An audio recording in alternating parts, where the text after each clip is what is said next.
I know who not to ask. Yes. I go down the schedule. If I need a day off or a switch or anything, I'm like, nope. Maybe. Yeah, that's my guy. That's my guy. That's the one. That's my guy. I don't even want you going down that list. I'm on that speed dial. I tell everybody, I'm like, I want to be the first person you talk to. If I'm already working, I'll see if I can pick up 2 stations. And that's the hustle. That's how you get to be known to guy. You don't do that by accident. No. I want that reputation, and I'm building it. It's a PhD in beast mode. Hi, welcome to the Modern Waiter Podcast. I'm Marlon Joseph, the Modern Waiter, where we discuss all things restaurant business. Learn something, laugh at something. On today's episode, we're talking about the best of both worlds, the seasonal waiter. Boom. As a seasonal waiter leaves for greener pastures when the slow season is in his town, here to share his experience is Kyle Dalia. But first, the intro. Tired of working deadbeat jobs for lame pay. I'm tired of getting fired and hired the same day. If you know the rules of the game, then you'll stay. And if you don't, then you'll be a part. As usual, I'm joined by my good friend Danny Davila. What's up, people? Welcome, Kyle. What's up, guys? How are you? Man. Thank you for letting me on the show. Oh, no problem, man. I mean, similar to having a beach house and a ski cabin, Yeah. it's the best of both worlds, the seasonal waiter. And so, unless you live in a place like Vegas, or maybe you work at Disney, where it's always busy, always high season, most of us experience some kind of ebb and flow. Yeah. Like a high season, high and low low, yeah, season. absolutely. And by the way, we're in our high season. We are. And that shit is getting shorter and shorter every year. I pick up today. Today's my day off. These kids don't know. Oh, man. Car is broke. I'm like, that's station 1.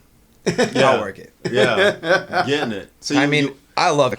So, I told everybody, I was like, I work a lot there. And I'm like, you guys don't understand. Like, this is not work for me. I'm like, I love it here. Okay. Being a seasonal server even comes back to it because you experience so much. And then when you come to a place that you have a love for, you take all you can get.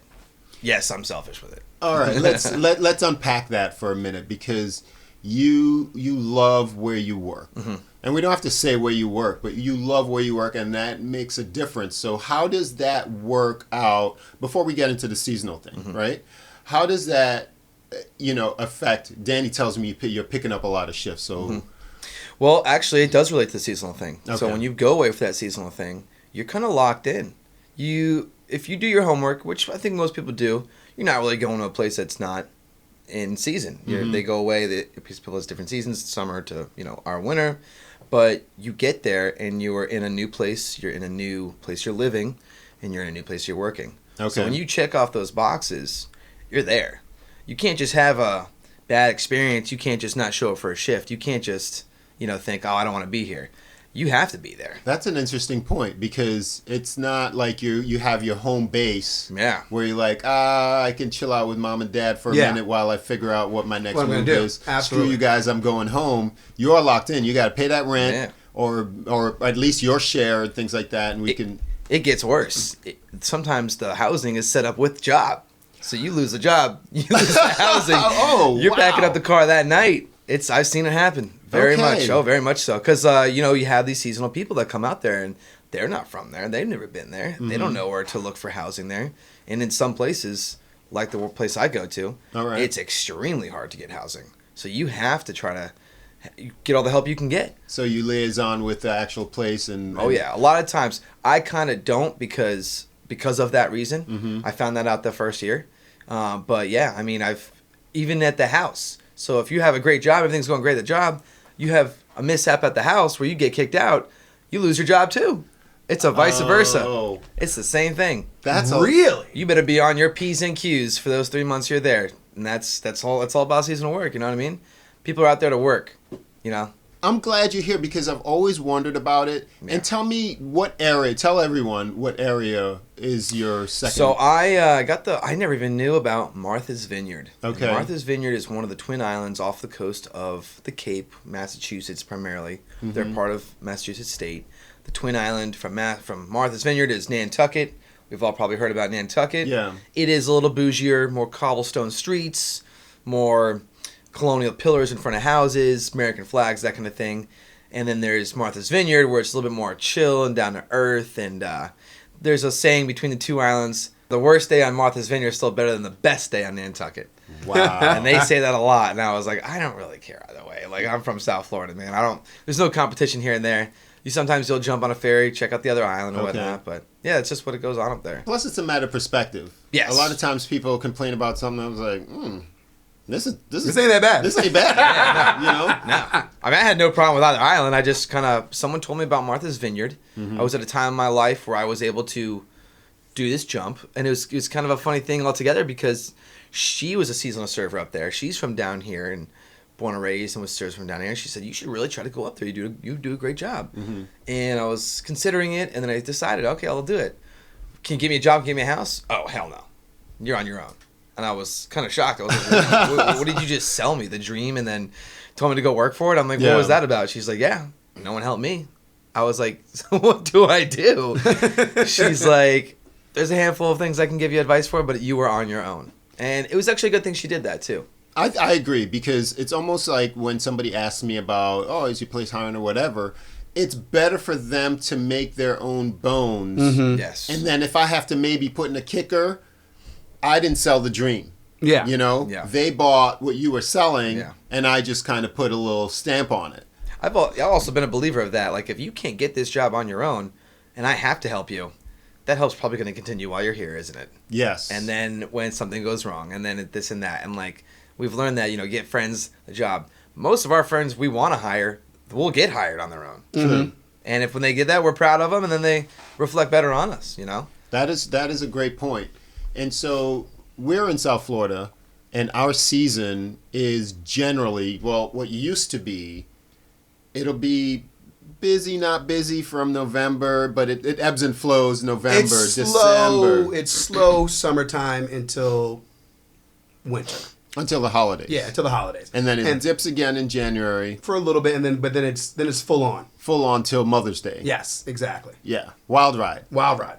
How do you deal with, my original point is, so a lot of seasonal waiters that I remember would go from here to the Hamptons. Yep. And that's a popular trek. York, And I knew a guy who worked with us at the old, he did the Hamptons, and then was he a busser in the Hamptons? Yeah. Yeah. See, he was a seasonal busser. He was a seasonal Insane, busser. That's how good the money was. See, look at that. And he probably worked only just to go up there. So he was very deceiving, because you could make snap judgments about him and think that he wasn't very intelligent, or to think that he didn't have his thing going on. But what he would do was, and I have no idea how he organized this, he would have this trek every year. What would be every summer, yeah. Right? And he'll leave. He would organize the housing to the point where he would have enough people in the house where his rent was free. Yep. And the way they do that is they fill the rooms at a certain price. Now, when you get to housing and seasonal work, it's kind of like it's the Wild West. You could have a house, and they have rules over this when the landlord's involved and that kind of thing. You can't pack in too many people in there. Okay. But they will. If they have that control, they will. Yeah. And then the rent just kind of gets watered down so much that they don't have to pay. True. Your rent's like $60 a month. I mean, he might be paying like $40, but I mean, what is that? You know what I mean? That's nothing. Yeah, that's You know what I nothing. mean? And so if you're comfortable with just having, a twin bed in the corner and one little dresser, which I've been there, I've done that, that's what it is, I mean, I've seen even worse conditions than that. No AC, that little bed. Sometimes it's just like a sleeping bag. And you're making good money, that's what it is. I mean, some people come from different, climates and different situations where that is a good situation. Because it's not that far from what they were from, and they're making triple, quadruple the amount, Plus, you're working so much, you can't spend the money. So you're even saving even more. It's almost like working on a cruise. Yeah. Actually, I think cruises are worse. I tried to explore that one time, and I was told there's a reason why they hire so much people from different countries is because their pay is less. And their pay is less in international waters where they can get away with it. Yeah, they fly an international flag, so the labor laws are different. Yeah, I wasn't saying it was a cruise as far as advantageous. Oh, heard. I was talking about, like, it's a cruise where you don't have time to spend your money. Yeah. Oh, yeah. I wanted to work on cruise lines, and my mom was like, no, you don't. And I was like, what do you mean? It would be great. And it's just, there's, they have their own their own sun decks. They have to stay away from the tourists. They cannot intermingle whatsoever. Everything's on cameras. The pay's not that good. Yeah. It's an experience. You get to travel, but I was told not to do that. I mean, I still would love the work experience because I want to try to get that sense of adventure, but it might just go as far as just like a yacht or a boat or something like that. True, and those are still work, but those have a different vibe. You know, you're much more intimate with. You're intermingling with the guests. You're intermingling with all those people. Oh yeah, we know a good amount of friends that are like, but not yacht. My whole family's all yachties. And stuff like that. I'm one of the only ones who is in the industry per se and hasn't left land, and I will. I just haven't yet. The cool thing I think about the yacht life is that when you're on a cruise ships don't pull up to the nicest places. Yeah. It's always like a part of town that relegated to having this port or whatever. Yes, exactly. These yachts are They can pulling pull up up wherever they to want. the best of places. Yes. You know, you're in the Greece and these islands and that, and you're eating. They don't have slop on these things. Oh. You might be eating after them after they've been served. And half the time you're things cooking like that. for them anyway, so you're cooking and Without all a that. doubt. So you know exactly what's going in there. Yeah, there's advantages, and I've. So tell me about how some of the disadvantages. I mean, we know. Okay, let's talk about the advantages. You said you don't have time to spend the money, so you're going to be making a lot of money. You make a good amount of money. Okay. I mean, for the most part, where I was in Martha's Vineyard, it's a very family oriented. So there are a lot of young kids, college level, kids getting fresh out of high school, even in high school. And the place I was at Nancy's in Oak Bluffs. And it was a great spot, family oriented. So we did have a lot of younger kids, which also translated into these kids wanting time off. Then you had the older adults who were serving, and they're like, I'm here to work. Like, they will give you one day off. I've worked all 7 days before. I work more down here comfortably than I do up there, because up there it's a lot of work and I'm making the money already, and you need to have one day off to get some laundry done. You know what I mean? And sometimes you do have to drive and travel to get groceries and this and that, and it's not as easy. Because you're on an island. You're on an island. You have to get off the island to get supplies. Yeah, it's difficult to operate sometimes. So you have to have that one day. And they have a lot of these kids who want this time off, and they're seasonal work up there. So what happens is because of the weather change, they will shut down. And it's another part we'll talk about soon, but you have so much time to make profit, and you don't have that much time to work. And then you have people who wanting time off within that 3 months. It's a difficult glass of water to fill, but they do it for them sometimes. Yeah. Me personally, I will go up there to work. So I'm not taking time off. I'll go up there to work. And that's the best part about it is you are building towards a month off. So I work 6 months down here from pretty much, maybe December, so 7 months, all the way up until when they open up there. Work a full 3-4 months up there. And then as soon as it kicks down, they close down. September, October, these are months I have to myself. Okay, now, I was just about to ask you about the timing. You mentioned the first half of the timing, the 6 months that you work here. Specifically, what's your transition like? When is that happening, and what do you have to do to prepare to not even sever, but to button up here and say, please don't fire me, I'll be back? I always thought that, I could just go and come back. And technically, on paper, what they have to do is it is a full disconnect. I mean, even from that previous restaurant I was at, I don't know if I'm allowed to mention everything. Is it okay? Yeah, I mean, it's better not to. Okay, so that previous place I was at for 7 years over there, they loved the idea, and I introduced it to them like I had this opportunity. I want to explore it, but I'm not leaving you guys. My love is here. I'm here for you guys. I'm loyal. Yeah. And they were like, no, go. You're fine. We'll take you back on your wing. No problem. And I didn't know how long I'd be gone. Once I got that time frame down, they were like, hey, it's a full disconnect. It's not really, it's me putting my 2 weeks and then them honoring the promise of bringing me back in when I come back. And they did honor it. No problem. You know what I mean? It became a push and shove kind of thing because you are seasonally serving now. You are seasonally working. So it's not fair to the people who stuck it out for the tougher months. True. You're not just going to come back and walk into the best shifts True. unless you really got it in good with them. Yes. And I've seen that happen before too, but I wasn't given the opportunity, and I said, no, I'm happy to. You guys are taking me back. I will work my way up. Yeah. And it's one of the things that comes down to your work ethic. If you're a great worker, they're going to tell you they're going to bring you back either way. Mm-hmm. And it won't be hard for you to work your way back up the totem pole. True. You know, I welcome that challenge. Some people will get kind of salty about it and be like, oh, I'm going to just go somewhere else and work my way up. Mm-hmm. But then you got to go through the whole thing again. The whole thing again. Now they know your work ethic. You know, like you said, for that, it's a shorter. You have maybe like a month, month and a half. You got the whack or the shit schedule. Yeah. And then you're back to what you used to have. And then if you do not do that and you go to a new place, you can't mention what you're going to do in the summer. No one's going to hire that. You know what I mean? I'm going to put all this work into you and you're going to leave me in that time frame. Yeah. You know? And you just don't really go there. You know what I mean? You just don't want to go there in the interview or anything like that. Okay, so that's interesting. From my experience, not that I've done it, it really is, it depends on the place. Mm-hmm. Because at my place, they want you to take off. They want you to take vacation because it alleviates the stress of the summertime, having all these servers and mouths to feed. Yeah, how are we going to make... So people leave. People go. They go ahead, take the break. Because we're dead in the summertime. So that just alleviates... They don't want to be bare. They don't want to be naked. Bare. Yeah. But it really is advantageous. So then the seasonal workers do have an advantage of where I am because they don't have that thing. Now where the issue is, no restaurant wants to be a bridesmaid. Yeah. Right? So whenever you have another restaurant job or even another job, they act different. They really do. They really look at you differently. Yeah. And so I've told people that say, oh, I'm going to pick up a job. And this just happened to a guy. He's been there well before me. Mm-hmm. I won't say his name. And he picked up another restaurant, and then the schedule started to get different for him. Mm-hmm. And he really...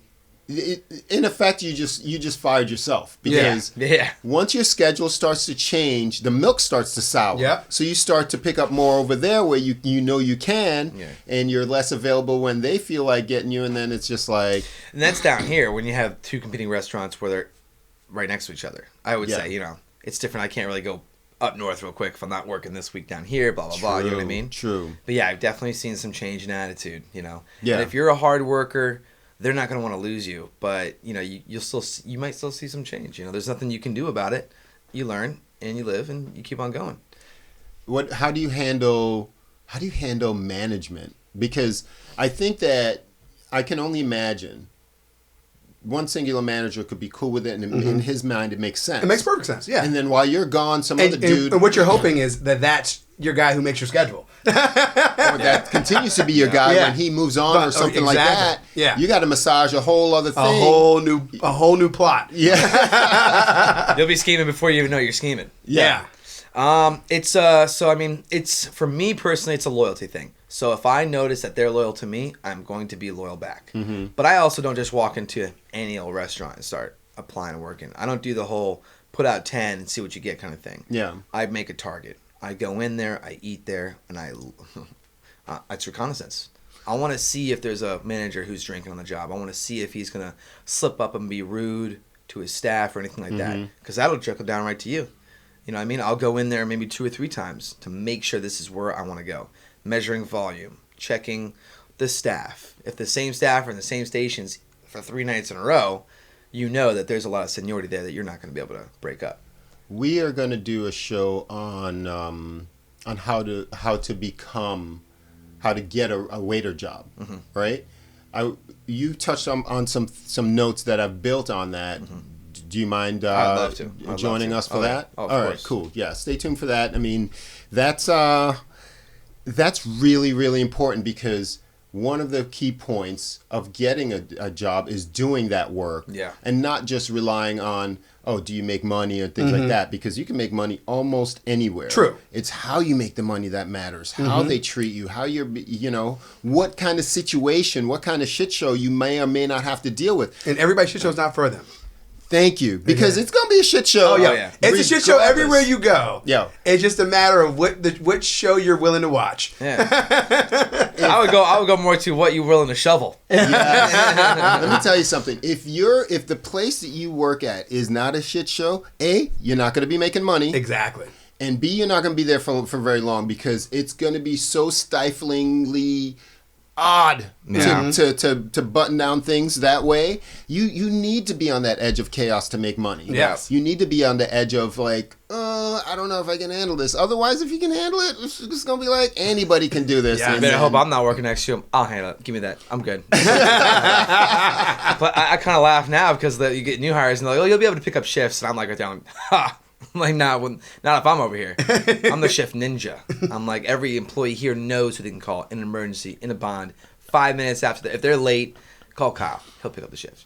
He already has it. He already picked it up before he knows. We need people like you. Yeah, I'm telling you. At my job, it's like I know who not to ask. Yes. I go down the schedule. If I need a day off or a switch or anything, I'm like, nope. Maybe. Yeah, that's my guy. That's my guy. That's the one. That's my guy. I don't even want you going down that list. I'm on that speed dial. I tell everybody, I'm like, I want to be the first person you talk to. If I'm already working, I'll see if I can pick up 2 stations. And that's the hustle. That's how you get to be known to guy. You don't do that by accident. No. I want that reputation, and I'm building it. It's a PhD in beast mode. I told like some other employees, and they're like you're the first person to call. I'm like, so what's up with that Friday night shift? I'm not giving you that. That's my 1 or 2 shifts a week. That's my money making shift. I'm like, all right, but if you don't feel good in any type of way, you just let me know. And they will say no 2,000 times. But that 2001, she's like, all right, you want it? I'm like, yep, give it to me. Now teach everybody how to pick up a shift, right? Because in my mind, you can't ask too early. When the schedule comes out, everybody has aspirations of working. That's another thing too. When that schedule comes out, you got to be checking on that app. Okay. Because what are you doing? I don't want that. Give it up. Well, if it's sitting there for two days, it's marinating. Someone could see it, and I've been there and done that where I saw a shift I wanted, and I had a plan that day, and I was like, I got to change the plans, and I hesitated. Okay. And then I went. It was gone. And then I made the decision. I'm going to pick it up. We're good. And it's gone. Okay. And I'm like, oh man, I missed it. And of course I'm kicking myself, but you know what I mean? I don't want to be, I'm trying to hustle hard. I got goals. I've got things I got to get done. Okay. And I want people to know there's a guy who will do it. And now, you know what I mean? And do you take that mentality on both sides, up and down? I do, because when I go up there, it's a loyalty thing. So if they're bringing me back every year, I want them to know they're going to bring back someone who's going to be willing to work. Okay. Now, it does come down to a little more psychology. People will be like, I've had people, I'm like, they're like, oh, can you pick up the shift for me? I'm like, yeah, release it. Okay, yeah, I'll release it in a little bit. And they're like thinking about it still. And I'm like, yeah, what's going on? It's like, am I picking it up for you or not? Yeah, I'll let you know tomorrow morning. I'm like, no. I'm like, you just asked me to pick it up. Like, I'm hunting for that period of time. Yeah. If someone else comes along, you might be SOL. I'm not gonna be like, oh, well, she's still deciding. Like, yeah. Like, what are we doing here? Make a decision. Because I know if I don't want to work a shift, it's getting released and I'm trying to get it picked up. Yeah. It's a decision. But they want to see what they can get. And it's like, yo, you can't, that's not going to happen. Play both with me. sides of the coin. Yeah. So how do you get them to sign on the dotted line? You have to push. I'm going to make you have to make a decision. What do you have when someone's making a decision about food? They have to make the decision. But I have to tell a chef to make you something. I mean, the burger or the filet. You know what I mean? What do you want? I'll tell you so much about both of them. Yeah. But at the end of the day, you're holding up everybody else right now. Because we can't go back and forth. It's not, sometimes it'll be like, hey, surprise me. That's a different story. But I mean, we got to make a decision. Okay. And I want to make a decision. And that's actually where I'm going to set myself above from the rest. You can make a decision. I tell people they can make a decision last minute now. I've had people do it. Hey, do you want tonight? When I'm supposed to be walking out the door. Yes, I do. Don't even come in. Wow. Don't even come to the city. You are the man. Because, if I'm picking something up, if you ask me to pick something up, you got to give me. Yeah, it's the mental. 3-4 hours. But see, his mental is already in his mind. He's already working. Yeah. Oh, dude. He flipped the Remember we talked about, I think we might have talked about this before, but we had to be prepared for work a double, or be prepared mentally to work our schedule. Now. Yes. Okay.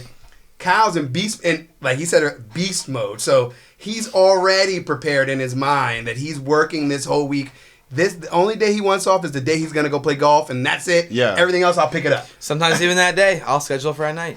No. I can't have fun before work. Yeah, I can't have fun before. Well, I don't, man. It's tough. As far as like, if I want to go out, to the bar, drinking, anything, like that's a different story. But I mean, at golf, if I can, like, I did it like the other week. I actually had one of the most intense 10-day stints I'd ever done, and it was 10, 11 days. I think the 11th day I had the day off because it trickled from Saturday, Sunday.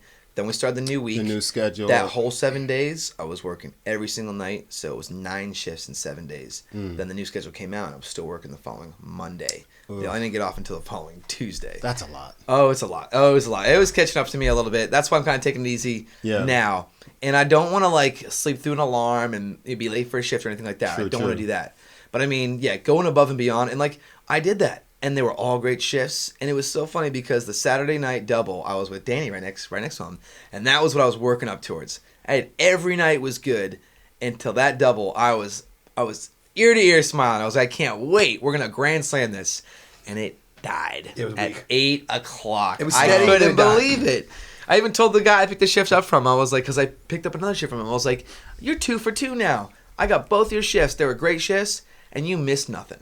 I'm like, I can't even believe it. Yeah. And he's laughing. He loved it. I want people to make money when I'm not there. Like sometimes. Yeah. You want to do it for a reason. Yeah, I want them to make money. It's like because then sometimes they feel like you knew. Yeah. You knew you weren't gonna make any money. There's no way you could have told this though. This is Saturday night. This is in prime time. I mean, it's a fluke. Yeah. And the crazy part is like every shift before that was great. So maybe it was just a balance, the ebb and flow, kind of thing. But I do think it was kind of funny. I was like, and then I picked up his closing shift, another great shift during the week. And the same thing. I just had, he was kind of hit and miss with the money. I still made a little bit. For me, it's always going to be a profit. I can go in there and make $50. It's $50 and a half. I tell people, ain't no money in my couch. Yeah. I got to be in the building. That's right. And so you're a bit younger than I am, so your hustle is real. And mine, I'm just like, I'm not willing to do it. But almost foolproof. It failed me one time. The way that I would get shifts and then getting down to the wire when no one will give me a shift, I'll show up in my uniform. Yes, that's and I'll walk around and tell everybody in their face, I'll go like this, hey man, you're cut.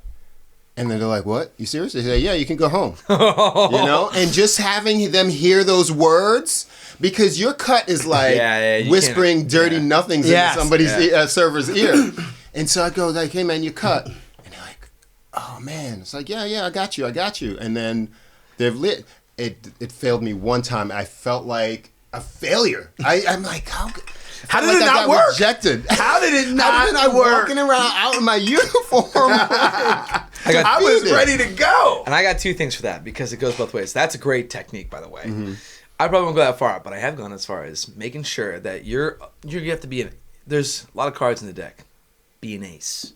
Be the one that the managers want on the floor. I want a manager looking at my station and be like, I ain't got to go over there. He's fine. You know what I mean? Yeah, true. And so I bring that work ethic when I'm there. Danny sees it. So it's not just me picking up a bunch of shifts.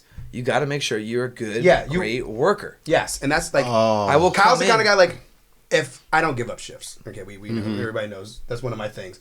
Kyle's always no, I'm not giving that shift. But if I were to give it to somebody, it would probably be somebody like me because I want to make sure that I didn't give my shift and they'd be like, they dropped the ball in my station. Yeah. Because you're in a particular station or maybe closing. Yes. And then now you have a potential headache. Yes. And so the managers are most likely to prove it because it's Kyle because you're replacing him with an equal. Yes. Yes. Okay. Absolutely. So you come in, you make sure your stuff's all perfect, your uniform's perfect, you're not only on time, but you're early. Mm-hmm. You got a smile on your face, you got great energy, you're ready to go. Managers been now looking at everyone's coming in at any time. Who's showing up not dressed and pressed? Who am I going to send home? Now, this really doesn't happen where we're at now. It happened in other places where you had to be creases and you had to be ready. And if you weren't ready or you were 5-10 minutes late, that person might have been 5-10 minutes late the last 4 days. Yeah. And managers like, Kyle's here. If you are late, you are not working tonight. And guess what? I'm working. And that's the way it's a dog-eat-dog world, man. I am not there to make friends. I'm there to make money.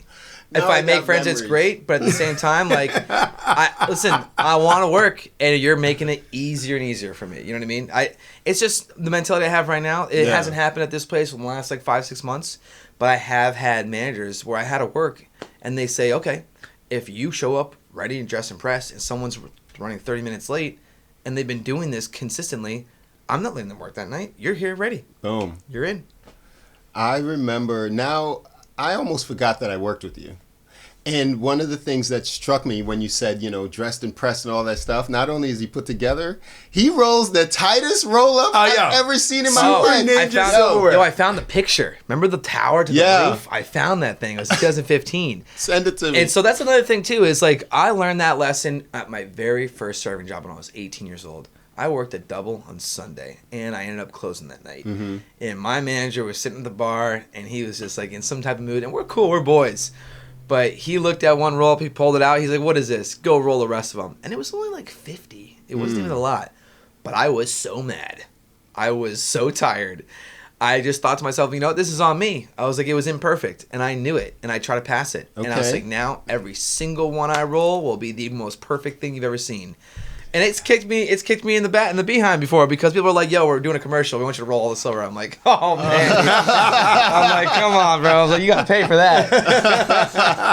But yeah, I've done that before. That same restaurant, too. So I rolled all the silverware for them, and it was all on the tables when they were doing the thing. I got to be in the commercial. That's cool. Yeah. It was kind of cool. But yeah, I mean, and for the most part, it'll make you stand out a little bit. But you know what?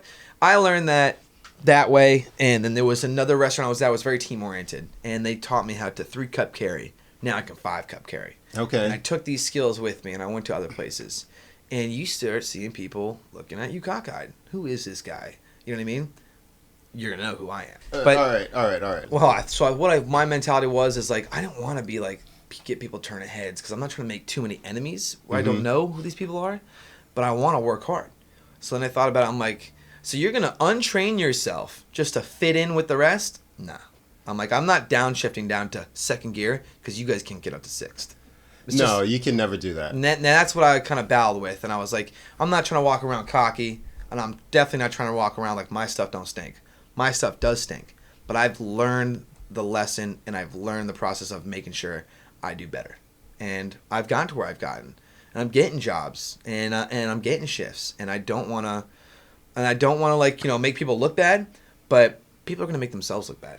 Absolutely. And it's just what it comes down to. That is true. That is well said. What is the question so we can wrap it up after it, my man? Yeah. I want to know if you're the Kyle of your job. Okay, you know what there it is. I want to know if you're the one picking up shifts and hustling, or if you're the one giving it up to Kyle. Yeah. Because it ain't me no more. I only did it when I had a goal. I'd say I have a weekly goal. I want to make 1,200 this week, or I want to make 600 this double, or whatever the case may be. These are just random numbers. Don't judge me either way. Mm-hmm. But I work best when there's a goal. Yeah. To get goal oriented for sure. Kyle's definitely goal oriented. We're not gonna say he's not because obviously he has a goal. That's why he's pushing it to the limit. That's why he's pushing it to the limit. I do want to get you on this other show, and if you do enjoy this content, the perfect way to help us out is to subscribe, or pass it on to a friend. Hit that share button and let them know that you listened to the Modern Waiter podcast, and it was pretty cool. There we go. Thank you so much, Kyle. Man. Appreciate it. I'm Marlon Joseph, the Modern Waiter. I'm Danny Villain. Subscribe, people. We'll see you next time. Later. I want white sand beaches with luxury features, not to John B. Like superstars being treated. I roll up in my private jet, VSOP gets me down.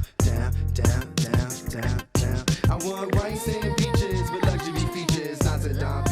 Like superstars we get treated. I roll up in my private jet.